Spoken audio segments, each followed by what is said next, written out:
গভীর শ্রদ্ধার সাথে স্মরণ করছি, তার আত্মার মাগফিরাত কামনা করছি এবং মহান আল্লাহ তাআলার কাছে বেহেশতে নসিব করছি। মহান আল্লাহ তাআলা তাকে যারা বেহেশতে নসিব করেন সে প্রার্থনাটুকু করছি। আমাদের এই মঞ্চে প্রধান অতিথি তিনি সাবেক ছাত্রনেতা, তিনি আজকে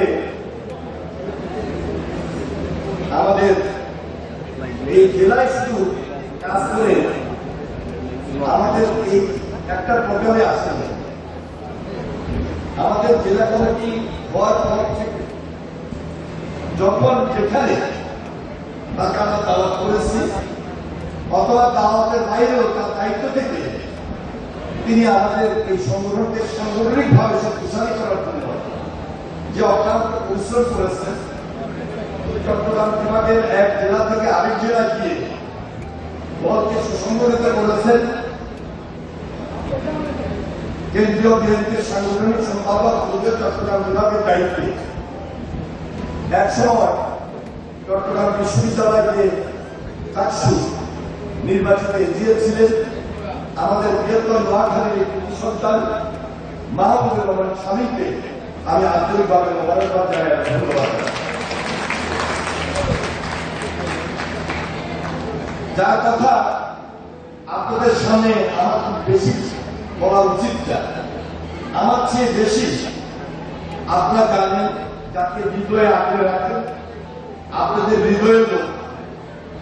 তবে একসঙ্গে যেহেতু রাজনীতি করি, ঢাকাতে তিনি যখন ছাত্র দলের কেন্দ্রীয় সাংগঠনিক সম্পাদক, ঢাকা মহানগরী ছাত্র দলের প্রেসিডেন্ট, বারবার প্রেসিডেন্ট, ছাত্র দলকে সেই কেন্দ্র থেকে মাঠ পর্যায়ে নিয়ে যাওয়ার ক্ষেত্রে তার ইতিহাসের গুরুত্বপূর্ণ ভূমিকা, এটা হয়তো এই প্রজন্ম খুব ভালো করে জানে না। আমরা যারা রাজনীতি করেছি, তিনি একটা বরিষ্ঠ সংগঠনের সাথে ছাত্র দলের শিশু ক্রান্তি কেন ছাত্র দল প্রতিষ্ঠা করার ক্ষেত্রে তার ভূমিকা ছিল। আজকে আপনাদের এই হৃদয়ের নেতা তিনি বারবার নির্বাচিত হয়েছেন, আপনারা তাকে সংসদ সদস্য হিসাবে নির্বাচিত করেছেন।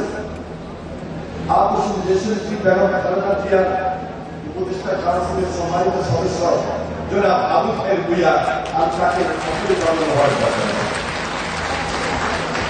আমাদের এই জেলা বিএনপির সদস্য সচিব,